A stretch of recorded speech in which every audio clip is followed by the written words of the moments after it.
Within the ancient manuscripts known as the Gospel of Philip lies a fragment that has haunted theological scholars and mystics alike for over 1700 years. A fragment describing an extraordinary event that unfolded in a concealed chamber high above the dusty streets of ancient Jerusalem. In that sacred space, surrounded only by those whom he trusted with the deepest mysteries, the man history would later call Jesus did something that the institutional church has spent millennia trying to suppress. He revealed his authentic designation, not the translated title that would echo through cathedrals and adorn golden crosses, but the original sound frequency that identified his true essence before descending into material form. According to the text, when these syllables left his lips, reality itself seemed to shift. The very atmosphere within that sealed room began to pulse with an unfamiliar energy. His closest followers experienced a tangible resonance moving through their physical forms, rippling outward from their core. And in dimensions imperceptible to ordinary human consciousness, in realms where the controllers of this constructed reality maintain their dominion, something unprecedented occurred. The archonic forces, those entities that the Gnostic traditions identify as the wardens of material existence, recoiled. This was no ordinary invocation or ceremonial blessing. What transpired was the utterance of a vibrational code so potent, so aligned with the supreme source, that the false rulers who maintain the illusion of separation could not endure its frequency. When church authorities eventually discovered this passage, they did not merely dismiss it as symbolic or metaphorical. They recognized its danger immediately and systematically removed it from public knowledge, not because it contradicted their theology, but precisely because it empowered individuals beyond institutional control. If humanity discovered what the Christ consciousness truly called itself, if people understood the transformative power embedded within those specific phonetic patterns, the entire structure of religious dependency would dissolve instantly. No mediators would be necessary, no rituals of submission, no begging for divine favor from a distant throne. Tonight, you stand at the threshold of receiving this knowledge, not as historical curiosity, but as living activation. If you enjoy stories like this, consider subscribing. Most people who watch aren't subscribed yet. Place your palm against your sternum right now. Sense the rhythmic pulsation beneath your skin. That steady drumbeat you perceive is far from arbitrary. It carries within it the echo of something primordial, something that has been moving through conscious beings since before time was measured. Your discovery of this transmission tonight is not coincidental. The algorithm did not randomly place this before your eyes. If you have reached this moment, if you are hearing these words right now, it is because some part of your deeper awareness has been preparing for this encounter, not at some future date, not when circumstances feel more convenient, but precisely now, in this present moment. If you recognize yourself as one of those individuals who has always sensed layers of reality hidden beneath the surface narratives of conventional religion, if you have carried an inexplicable knowing that profound truths were being deliberately concealed, I invite you to declare your readiness by commenting the phrase, "I am ready," in this very instant. Understand that this is not merely social media engagement. This is a conscious affirmation, a signal that you are prepared to receive what has been protected for centuries. And when you make this declaration, others who carry the same inner knowing will witness your commitment and recognize a kindred spirit. What I am about to transmit to you transcends ordinary information. This is not data to be intellectually analyzed and filed away. What you are receiving functions as a key, precisely calibrated with three essential components, three distinct syllables that together create an unobstructed pathway to the ultimate source, the monad, traveling on a frequency that the archonic entities cannot intercept or interfere with. Allow me to transport your awareness back to that concealed chamber. Let me reconstruct for you the authentic events that unfolded in that pivotal moment. The time frame places us approximately 3 decades into what would later be designated the Common Era. The ancient city of Jerusalem existed under the oppressive weight of Roman imperial occupation. creating a pervasive atmosphere saturated with fear, suspicion, and barely contained resistance.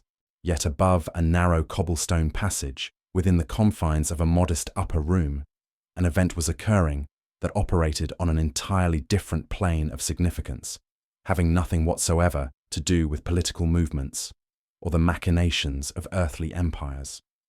The teacher you know through filtered translations as Jesus had deliberately assembled his innermost circle.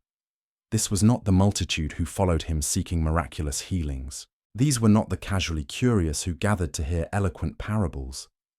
Only those who had demonstrated through consistent devotion and spiritual discernment that they possessed the capacity to hold what he was about to transmit had been invited into this intimate setting.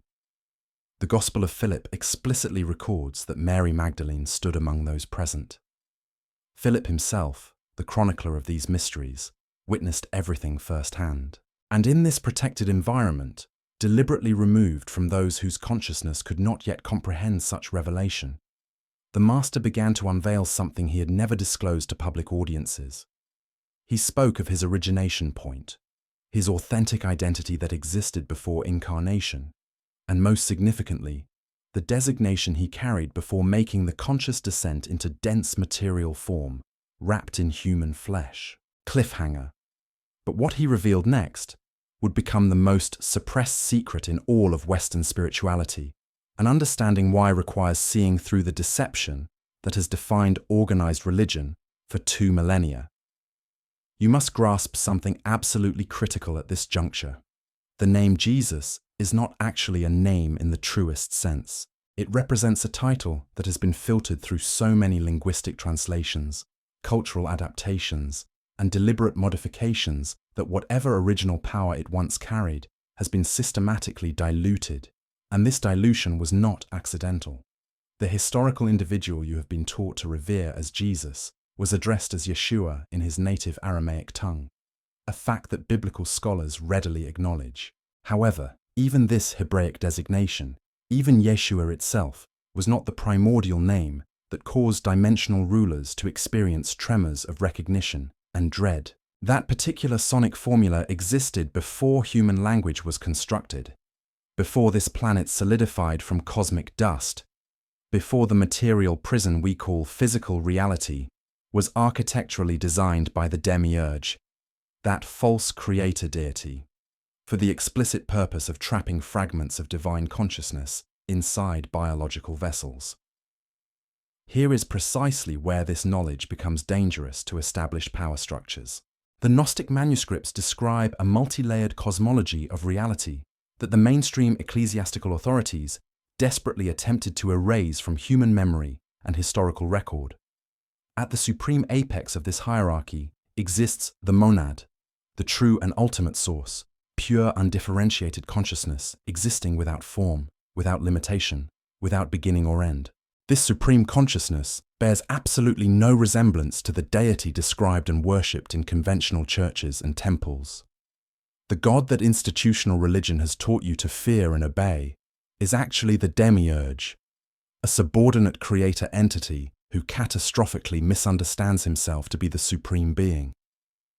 The demiurge did not create your divine spark, that immortal fragment of conscious light that constitutes your true essence. What he created was the cage, the elaborate prison of matter, time, and illusion that surrounds and obscures that inner light. And to ensure that his captives never remember their true origin or discover the exit from his carefully constructed maze, he appointed the Archons, parasitic entities serving as prison guards whose entire existence depends upon keeping you trapped in ignorance and low-frequency emotional states. If you're feeling something shift inside you as you hear this, hit that like button and let me know in the comments what you're experiencing right now. The archonic entities sustain themselves by feeding upon specific low-frequency emotional emanations, including fear, confusion, desperation, shame, grief, hopelessness, and the sense of unworthiness. Every single time you engage in prayer from a psychological posture of begging, every instance when you approach the concept of divinity as a powerless subject approaching an authoritarian king, You broadcast and emit precisely the frequency spectrum that these entities require to maintain their existence and continue their control. This arrangement is not accidental or coincidental. Religious systems were deliberately engineered and refined over centuries to produce exactly this result. The physical posture of traditional prayer with bowed head and bent knee, the scripted language emphasizing human unworthiness and sinfulness, the foundational concept of original sin declaring that you were born inherently flawed and broken. All of these elements were systematically designed and institutionalized to keep humanity perpetually generating the emotional energy that archonic entities harvest and consume. But there exists a frequency they cannot touch, cannot perceive, cannot intercept, a frequency that remains completely invisible to their detection systems because it vibrates and operates at a level above their realm of authorized access and perception. This is the frequency of direct connection to the monad itself, and certain names, certain precisely calibrated sound patterns, carry this frequency embedded within their vibrational structure. Cliffhanger. And when you speak one of these names with full recognition of what you truly are, something happens that the architects of religious control never wanted you to discover. Take a slow, intentional breath at this moment. Draw air in through your nostrils. Sense your chest cavity expanding with life force. Hold this breath suspended for a count of 3. Now release it deliberately through your mouth and feel the tension dropping away from your shoulders and neck.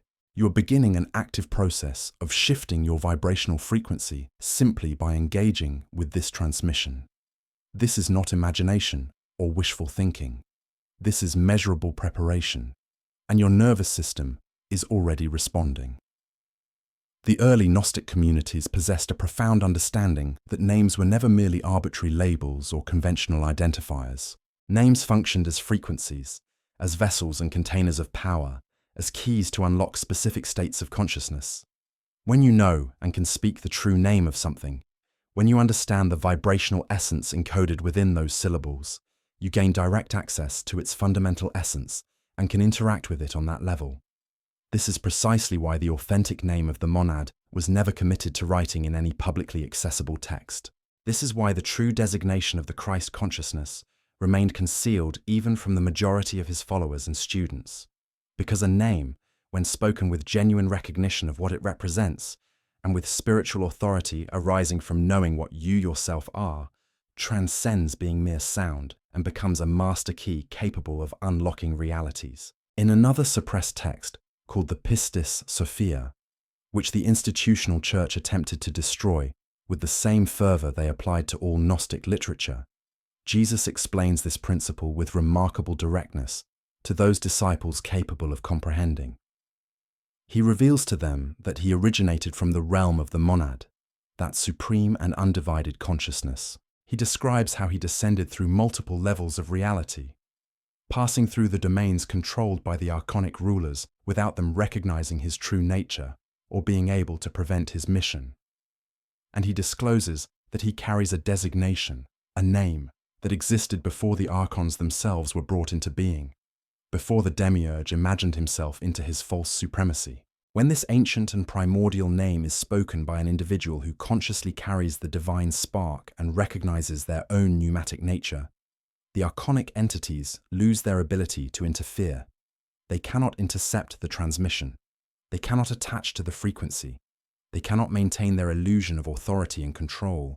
This single teaching, this revelation of direct access to source consciousness, is what got the Gnostic community systematically hunted down and destroyed.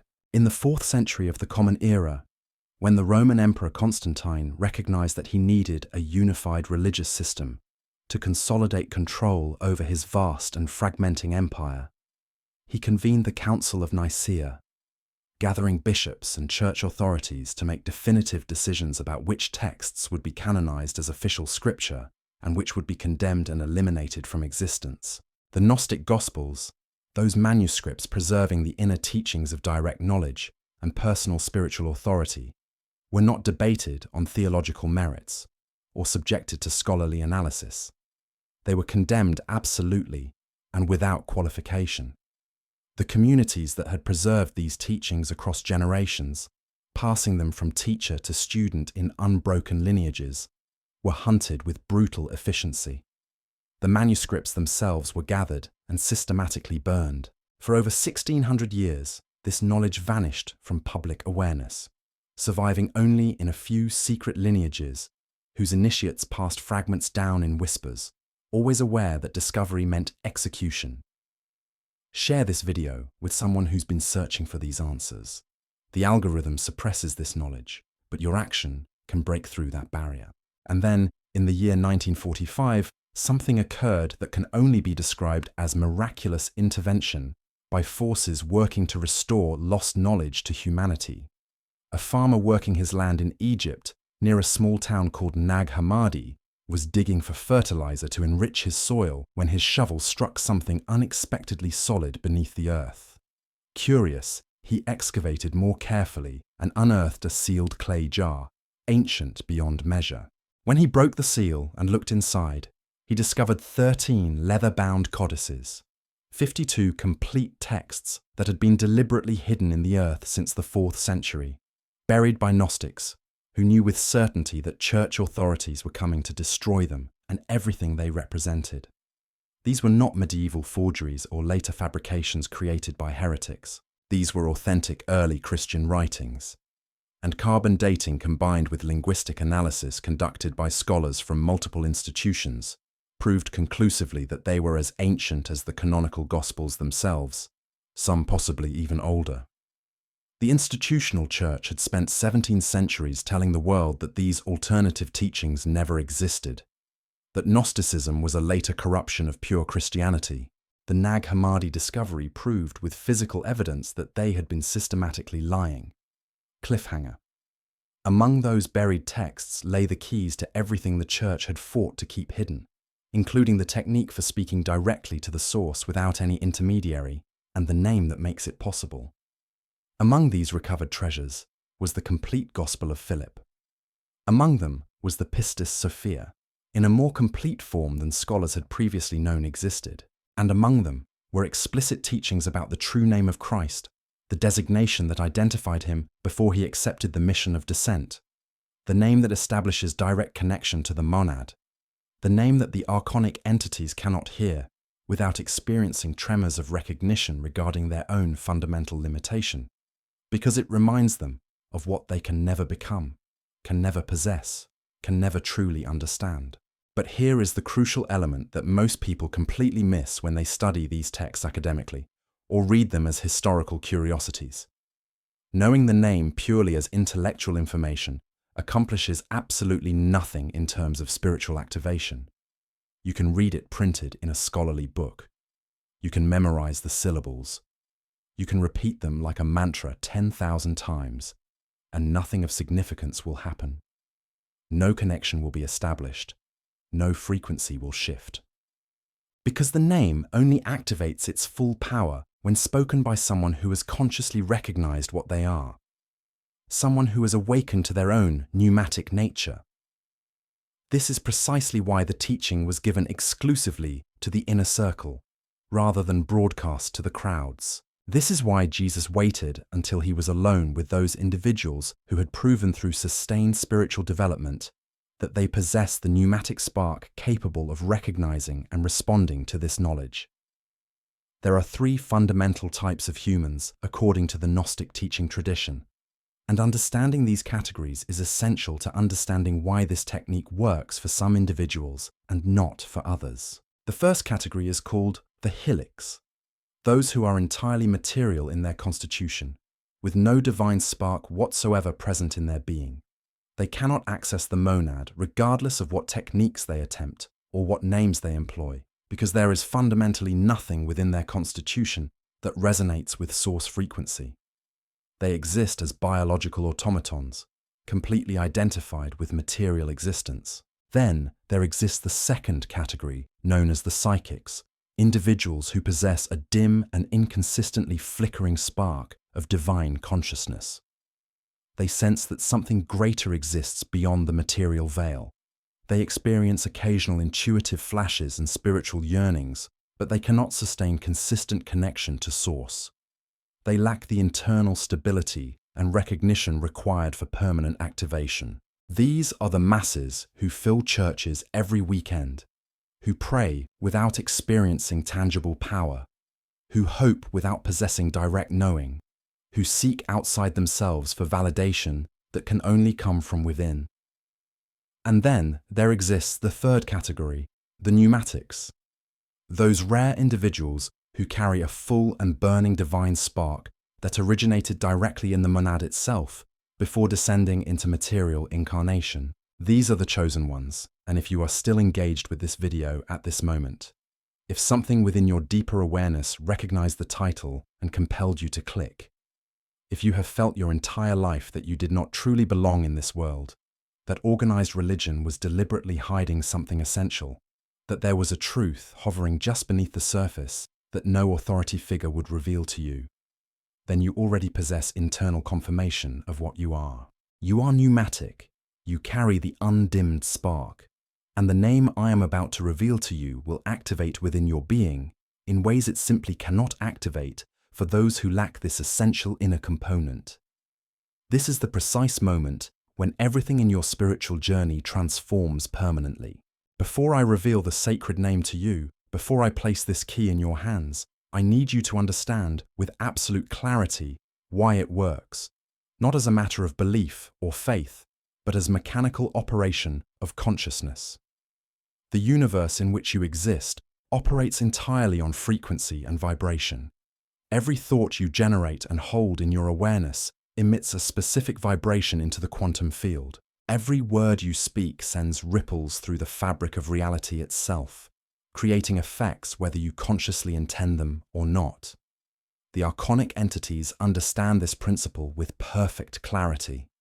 They have constructed an entire elaborate system, refined over thousands of years, specifically designed to keep humanity vibrating at frequencies they can harvest and consume. Fear, guilt, shame, unworthiness, grief, desperation, all of these are not merely unpleasant emotions to be managed. They are food, sustenance, the energy source upon which parasitic entities feed to maintain their existence. When you engage in prayer using the traditional format, when you drop to your knees and beg and plead with a god you imagine exists somewhere separate from you, somewhere distant and unreachable, you are broadcasting a frequency that declares unmistakably, I am small, I am powerless, I am unworthy.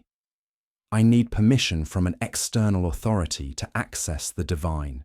The archonic entities intercept this signal immediately.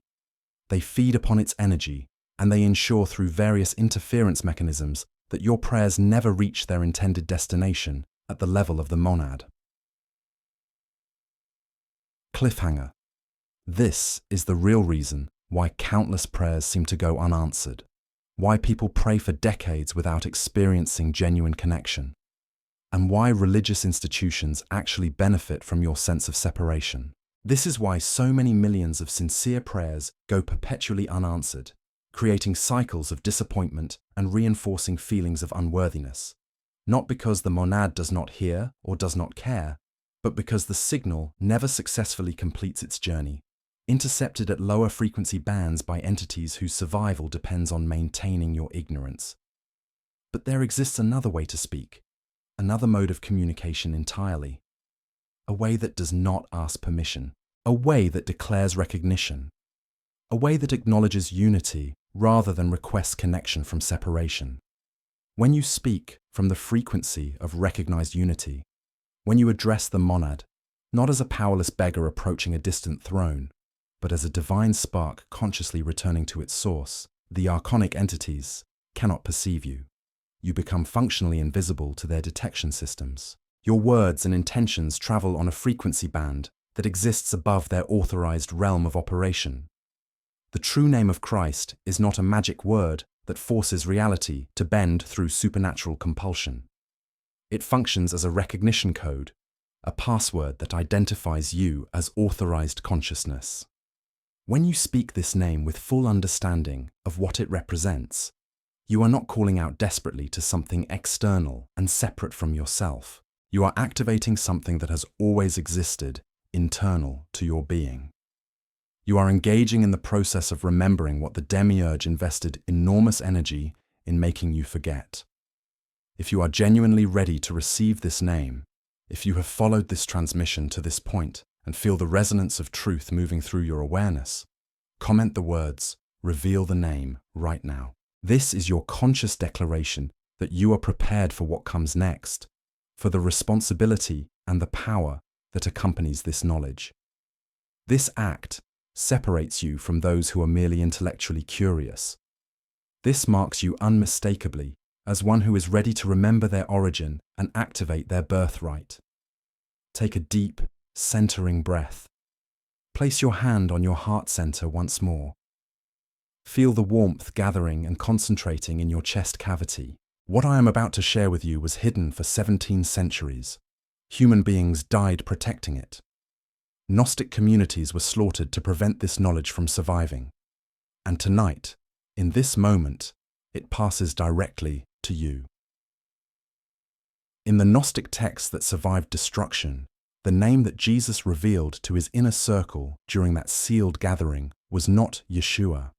It was not the Greek Jesus. It was not even Christ, which is a title meaning anointed rather than a name. The designation he spoke, the sonic formula that caused the archonic rulers to tremble in dimensions beyond ordinary perception, was composed of two sacred elements that together form a frequency key calibrated to bypass all interference. The first element is Ayah, drawn from ancient Hebrew, meaning I am, in its most concentrated essence. This is the very name the divine spoke to Moses from the burning bush on Mount Horeb, when Moses asked what name he should tell the enslaved people. The voice from the fire answered, Ehyeh, Asher, Ehyeh, which translates as, I am that I am, or more accurately, I am being itself. This was not simply a title or description. This was the frequency of pure existence itself, the declaration of consciousness that predates all creation, all creators, all manifestation. It is the sound of being itself becoming aware of its own existence. The second element is phos, the ancient Greek word for light, but not ordinary light, not the electromagnetic radiation emitted by the sun or produced by fire. This refers to the primordial light that existed before any star was formed in any galaxy, the light of consciousness itself, the light that the Gnostic traditions called the first emanation of the monad, the initial expression through which undifferentiated consciousness began to know itself. This is the light that the Archons cannot perceive or interact with, because it vibrates at a frequency above everything they were designed to monitor and control. When these two elements combine and are spoken as a unified formula, the name becomes Ayah Phos, which translates as I am light, but functions as something far more than translation. This is a frequency, a vibrational code. When spoken by a pneumatic individual with full recognition of what they are, it creates a resonance that operates at the level of the monad itself, establishing direct connection that cannot be intercepted. 2 words, 3 syllables, 1 master key. The archonic entities tremble when this name is spoken with authority and recognition, because it reminds them of their own fundamental limitation and inferior position in the hierarchy of consciousness. They were created by the demiurge, a subordinate and deluded entity. They possess power and authority only within the material realm. Only in the prison dimension they were designed to guard. But the monad existed infinitely before the demiurge imagined himself into being. And anyone who carries within them a spark of the monad, anyone who possesses that fragment of source consciousness, carries something the Archons can never possess, never destroy, never corrupt, and never understand. Here is why this knowledge matters specifically for you tonight. Why you were meant to encounter this transmission at this exact moment. You have been taught from earliest childhood to approach the divine as something completely separate from yourself, something distant and unreachable. You have been systematically conditioned to believe that you are fallen, sinful, inherently flawed, fundamentally unworthy. You have been taught to ask permission, to wait passively for grace to be dispensed, to hope that somewhere a distant God might notice your suffering and choose to intervene. This teaching was given to you deliberately and strategically. It was designed, refined, and institutionalized to keep you perpetually producing the frequencies the archonic entities consume for sustenance. If this video awakens something within you, it's because there are truths about Jesus that were never meant for the masses.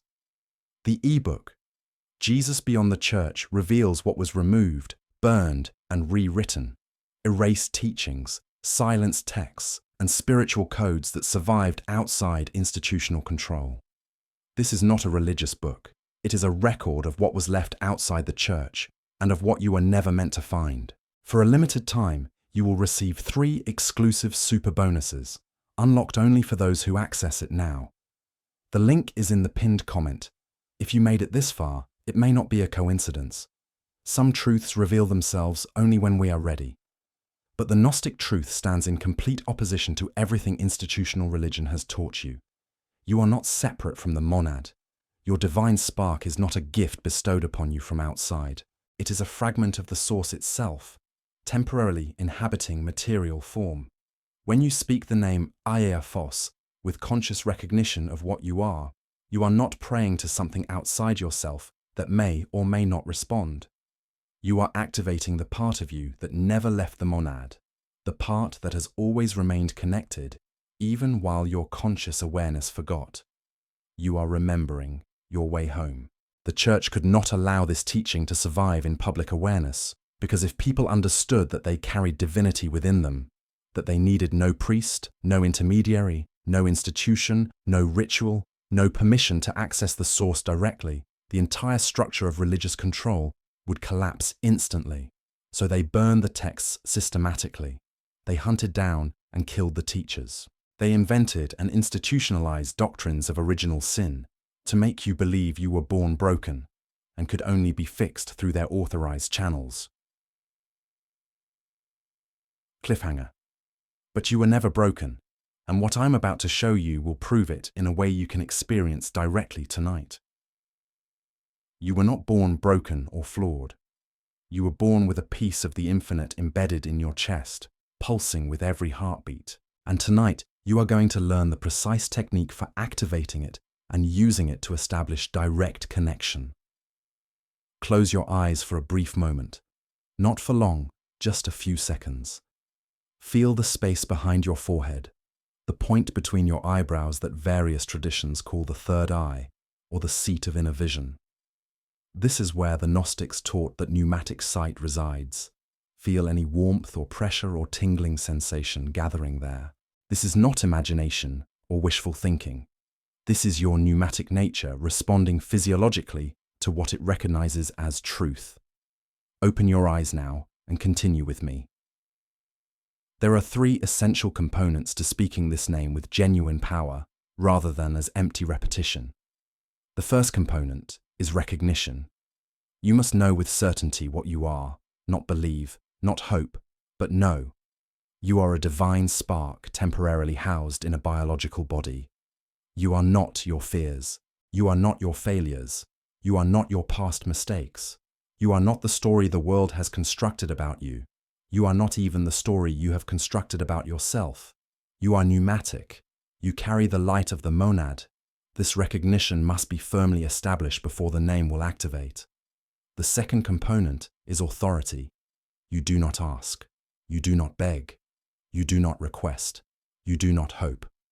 You speak as what you are, from your true position in reality. When you say, Phos, you say it as a spark addressing its source, as consciousness recognizing consciousness, not as a subject addressing a king, not as a petitioner approaching a judge. The frequency of begging will get your words intercepted before they travel beyond the lower astral planes. The frequency of recognition passes through all barriers. The third component is declaration. You are not hoping something will happen. You are not requesting that a connection be made. You are stating what is already true. The monad already knows you. Your spark already belongs to the source. The name is not a request for connection to be established. It is an announcement that connection already exists, and you are now consciously accessing it. 3 components working together: recognition, authority, declaration. Without all three operating simultaneously, the name remains just a sound vibrating in air. With all three aligned and active, it becomes the key that the archonic entities cannot block, cannot intercept, cannot interfere with. Tonight, before you allow yourself to sleep, you are going to speak this name for the first time. Not as an experiment to see if something interesting happens, not as a test to evaluate whether this information is valid, as a declaration of what you are and what you have always been. Find a quiet place where you will not be interrupted. It does not need to be special or elaborately prepared. Your bedroom is sufficient. Sit or stand with your spine straight, allowing energy to flow freely. Place your hand over your heart center. Feel the warmth of your own divine spark beneath your palm, that piece of infinity that has traveled with you through every experience. Take 3 slow, intentional breaths. With each exhale, consciously release the limiting teachings that told you that you were unworthy, separate, broken, or small. Release the guilt that was never truly yours. Release the shame that was placed in you deliberately. These were never authentic parts of you. They were inserted into your consciousness to keep you producing harvestable frequencies for the archonic system. When you feel settled and centered in your being, speak the name with full intention. Iaphos. Say it slowly, without rushing. Feel each syllable vibrate in your chest cavity. E-yai-a. Phos. As you speak, maintain the recognition that you are not asking for anything to be given to you. You are announcing your conscious return. You are a spark of the monad, remembering its origin and declaring its nature. You may experience warmth spreading through your body in waves. You may feel pressure releasing from your chest or forehead, as though something that has been compressed is finally expanding. You may feel tears beginning to flow without understanding why or having any particular emotional content attached to them. These are all signs that the activation is working, that frequency is shifting, that something within you is responding to the recognition code. Do not judge these experiences. Do not attempt to analyze them while they are occurring. Simply allow them to unfold naturally. Cliffhanger. In the hours and days that follow this first activation, changes will begin occurring in your life that may seem subtle at first, but are actually profound shifts in your relationship with reality itself. In the hours and days that follow your first conscious activation, watch carefully for the changes that begin manifesting. Thoughts and mental patterns that used to hook you and pull you into anxiety spirals will lose their grip. You will notice them arising, but they will no longer have the power to capture your attention and drain your energy. Situations that previously triggered fear or anger will suddenly feel strangely neutral, as though you are observing them through protective glass. You will begin to sense when archonic frequencies are being directed at you through media, through certain people, through orchestrated situations, and instead of being affected, you will feel them slide off like water on glass. Other chosen ones, other pneumatic individuals, will begin recognizing something different in you, even if they cannot consciously name what it is. They will be drawn to you, seeking what you have activated within yourself. This teaching has waited 17 centuries to reach you specifically. The Gnostics who were being hunted buried it with intention and prayer that one day someone like you would find it when humanity was ready. Tonight you did. You found it, or more accurately, it found you. If this video has activated something within you that you can feel moving and shifting, comment the words Iaphos below. Let other pneumatic individuals see that they are not alone in this recognition.